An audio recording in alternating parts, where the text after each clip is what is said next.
Man, it's been a while. It has been a while since I did a SmackDown review right here on the Big Fight Field channel. We're back at it tonight. I got Wi-Fi here at my shore house. I had no Wi-Fi here. We just got Wi-Fi. And now I can film here, which is great because I'm mostly down here during the summer. I have a job down here. And get used to this. Get used to this scenery, because this is where I might be filming my videos for hopefully at least the summer. But this is just SmackDown review right here on the Big Fight Field channel. 2 nights before Extreme Rules, the horror show. And I don't really know how to feel about this show in particular. In all honesty, I only like 2 things on the show. It was the stuff with Braun Strowman and Bray Wyatt, and the match with Matt Riddle and AJ Styles outside of the ending, which I hated. We'll go over why I hated, but AJ Styles versus Matt Riddle tonight, that match was awesome. It's AJ Styles and Matt Riddle, so of course we're going to get an awesome match out of it. And then Braun Strowman. This might be stretching it a little bit, but I'm going to go as far as saying this.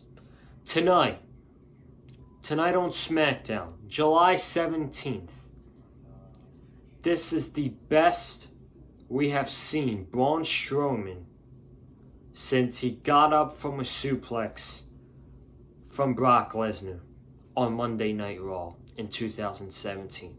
This was the best we've seen Braun Strowman in years, in my opinion. Braun Strowman looked like a monster tonight. And poor John Morrison got destroyed by Braun Strowman. We'll talk about everything surrounding Bray Wyatt and Braun Strowman tonight. But before we talk about the SmackDown review right here on the Big Fight Field channel, I need you guys to check out a few videos right here on the channel. Make sure you guys go check out my Monday Night Raw review from this past Monday. AEW Fight for the Fallen review with the Rolling Pin podcast. And my Extreme Rules preview and predictions with DJ Storms, which is doing awesome right now. Thank you to everybody who has watched that video so far. Let's try to get that video to 100 views before Extreme Rules on Sunday. So you got Raw, Fight for the Fallen, Extreme Rules preview predictions. Go check those videos out on the Big Fight Field channel. Without further ado, man, let's start the SmackDown review, which started off with Cesaro versus Big E. Alright, the winner of this match got to pick the stipulation for their tag team championship match at Extreme Rules.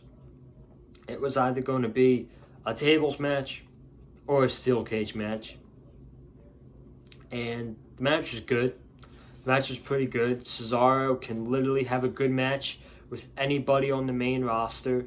Big E, when Big E is serious, Big E is very good at what he does. And this was a pretty dang good match tonight to open up SmackDown. At the end, Nakamura gave Big E an enziguri. Cesaro hit the neutralizer, and Cesaro got the pinfall over Big E. Cesaro and Nakamura then backstage picked a tables match for Extreme Rules. It's all good and all. The match should be good. I'm looking forward to it. But like I said in the preview predictions video, what would be the point to give the tag team championships to Cesaro and Nakamura if you're eventually going to give them right back to the New Day? I don't see a point of doing that. And if you're going to do that, then why take the championships off the New Day? That's why I'm picking the New Day to retain the SmackDown Tag Team Championships against Cesaro and Nakamura this Sunday at Extreme Rules. But tonight, Cesaro and Big E, good match to open up the show. I like it a lot when you open up the show with a match instead of a promo, a long 20-minute promo. A match to start the show, get your adrenaline flowing, it gets you hyped a little bit. It's like, all right, we're getting right into the action. A long 20-minute promo is boring, it's dull, and it's bland, you know? So that's just my thoughts on it. Then let's go through this really quickly. We had a moment of piss. And I actually took a piss during this because I didn't want to see this. But we had a moment of piss with Alexa Bliss and Nikki Cross, who is one of the worst things on SmackDown right now. And this was nothing more than setting up a tag team match with Sasha and Bayley versus Nikki Cross and the Raw Women's Champion Asuka. And it's literally the same match we saw last week. This time, you replace Alexa Bliss with Asuka. It's literally the same match we saw last week on SmackDown. I don't know about y'all, but that's lazy in my opinion, and I hate stuff like that. I really, really do. How many times do we have to see a combination of Bayley, Alexa Bliss, Sasha Banks, Nikki Cross, Sasha Banks, Alexa Bliss, Bayley, Nikki Cross, them in a tag team match together? It's repetitive and repetitive and repetitive, and it sucks. It absolutely sucks, and it needs to stop. It needs to stop. But this match tonight, this match was good. It was fun while it lasted. Bayley pinned Nikki Cross again for the second week in a row. She put her foot up on the second rope and she got the pinfall over Nikki Cross. This match was totally unnecessary. Was this a good match at the end of the day? Yes, this match was fine. But why? Why are you going to pin Nikki Cross again for a second week in a row? Yes, we know Nikki Cross is a loser. She's not going to get the job done against Bayley at Extreme Rules. She's going to lose. But why pin her again and her credibility goes down? You get what I'm trying to say? Nikki Cross is not a credible threat to Bayley. We know she's going to lose. So why even do the match at that point? I'm going with Bayley to retain at Extreme Rules. I don't know why I said that, but that's my thoughts on this match between Sasha and Bayley versus Asuka and Nikki Cross. We were going to get Firefly Funhouse with Bray Wyatt, and then they played this Funhouse music, slow and creepy, and they turned the Titantron upside down, and it was Bray Wyatt, cult leader Bray Wyatt, follow the buzzards. Bray Wyatt at the swamp, he said, "This is where it all began." He was a lost sheep who needed to find a family, and I found him. I took him under my corner. I told him my powers, my secrets, and Braun Strowman was created by Bray Wyatt. Then he left, and he went to do his own thing, and he left the family forever. And I created the monster, and now I'm going to have to destroy the monster. This was a good promo from Bray Wyatt right here. But let's talk. That's like alright. But like, let's talk about this Braun Strowman stuff, because there's a lot to talk about with this segment with Braun Strowman. So Braun Strowman came out. He had a match with John Morrison. Before the match with John Morrison, he was like, I debuted with Bray Wyatt, the Wyatt family. Then I went on my own because I knew it was better for myself, or stuff like that. And he was in a mean, he was almost screaming voice.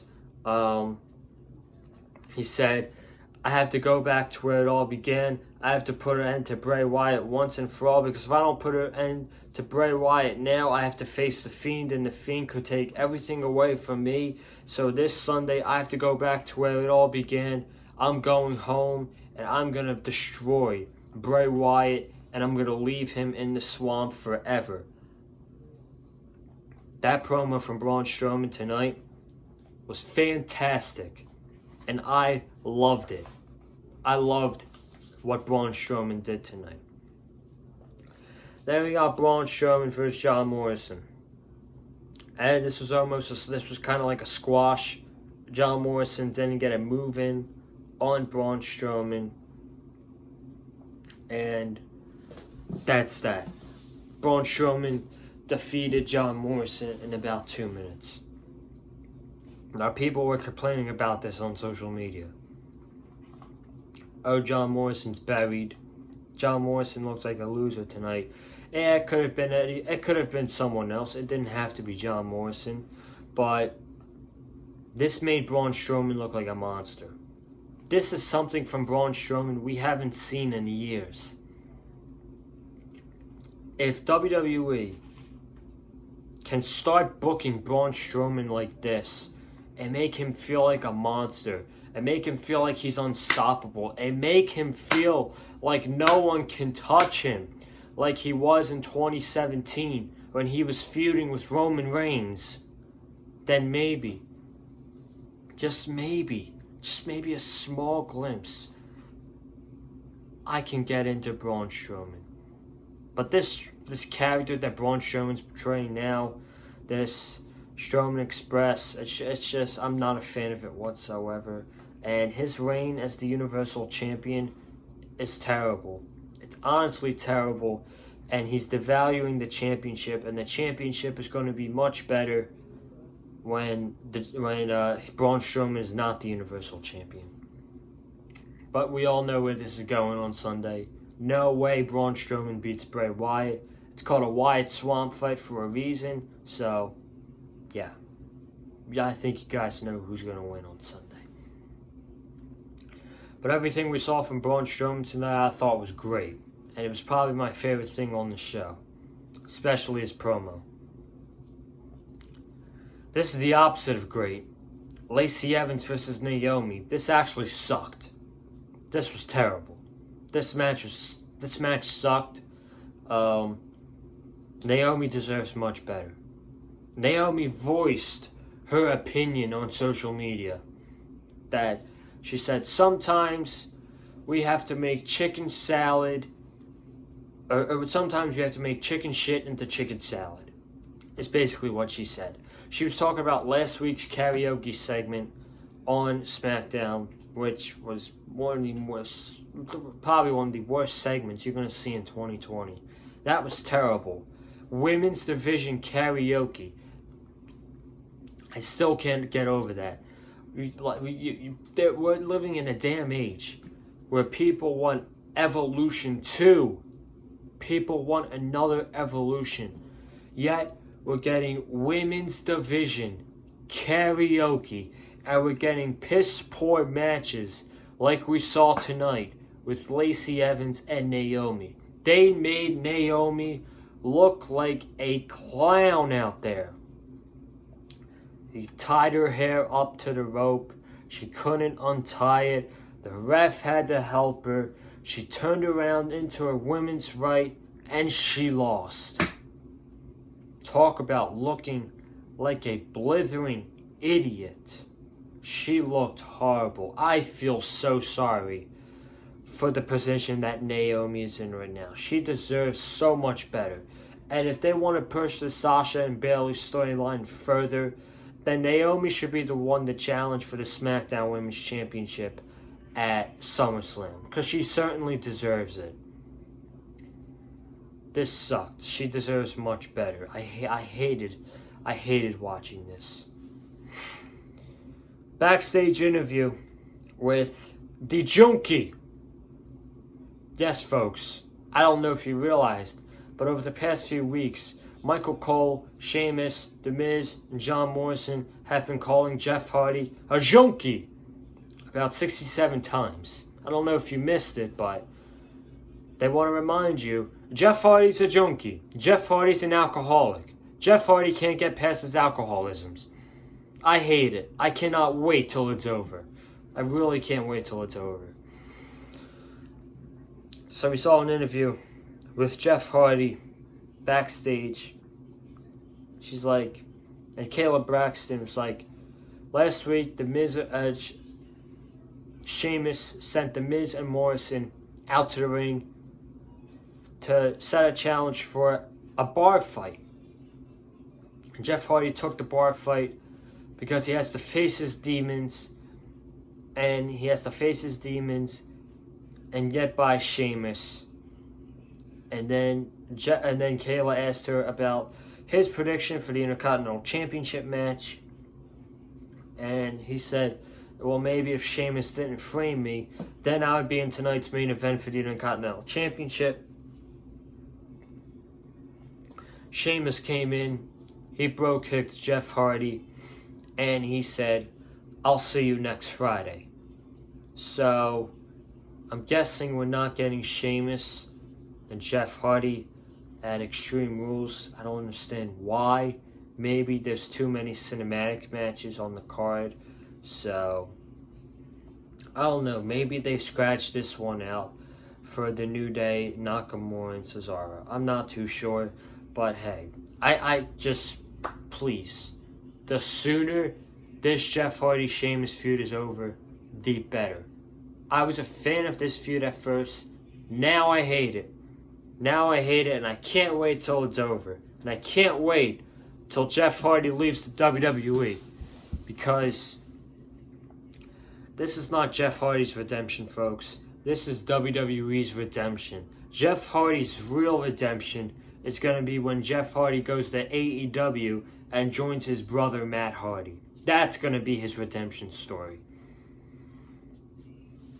Main event. The last thing we're going to talk about here tonight. Intercontinental Championship. Matt Riddle versus AJ Styles. This match was awesome. Of course it was. It was AJ Styles and Matt Riddle. The first match they had was great. This match, very good stuff. Just Riddle's intense. Styles is great as always. Calf crusher. Styles clash at one point. Riddle hit the bro Derek. Riddle missed the floating bro. At the end, Styles put Riddle in the calf crusher. Riddle was looking for bro mission. Styles rolled up Riddle, and Styles retained the Intercontinental Championship. Now, pause right there. Gotta pause right there, man. The match was awesome. I'm not gonna take that away. But I mean, Jesus Christ. Why did Matt Riddle lose clean? This was his third match on the main roster. And he lost clean as a whistle to AJ Styles tonight. I get it. It's AJ Styles. AJ Styles is a top 5 wrestler in the WWE. Hell, he's one of the best they have on the entire company. But why would you beat Matt Riddle clean? Why would you do that? You took away his momentum. You took away all the hype surrounding Matt Riddle. Matt Riddle should have a nice undefeated streak going into, 2021. Then maybe he loses the Intercontinental Championship to somebody like a Chad Gable or a Daniel Bryan or a Cesaro.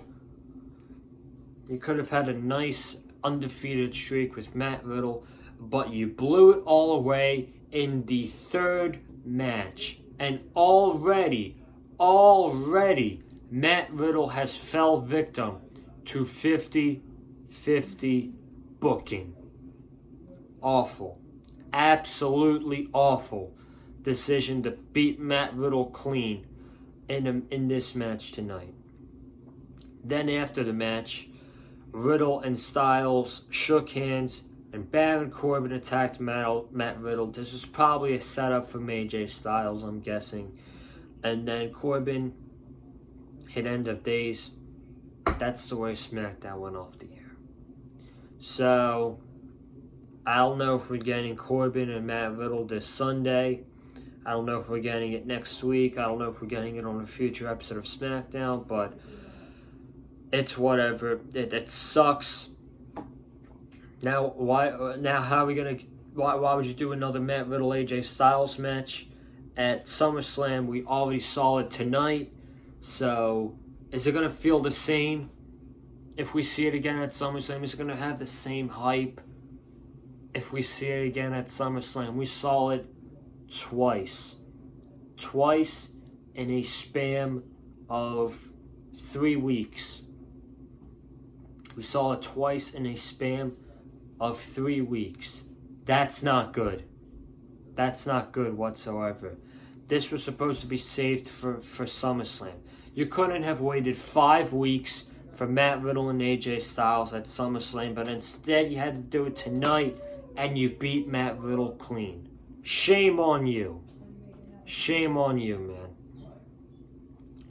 That's tonight's SmackDown review. I want to thank you guys for watching this video tonight here on the Big Fight Field channel. Subscribe right here on the Big Fight Field channel. We got 154 subscribers. Thank you to everybody who subscribed to the channel this week. You guys are beasts. Keep subscribing to the channel. Let's get to 160 subscribers. And we're on the road to 200 subscribers. So keep on subscribing, folks. Comment down below what you thought of tonight's episode of SmackDown. Like this video if you enjoyed this review. Follow me on Twitter at Conlon_Joseph. I reached over 1,000 followers this past week, so I want to thank you all for that. And that's all. I'm getting out of here. I will keep you guys updated. I might be doing a review tomorrow night for Impact Slammiversary. That show is looking really good. Some good matches on the card.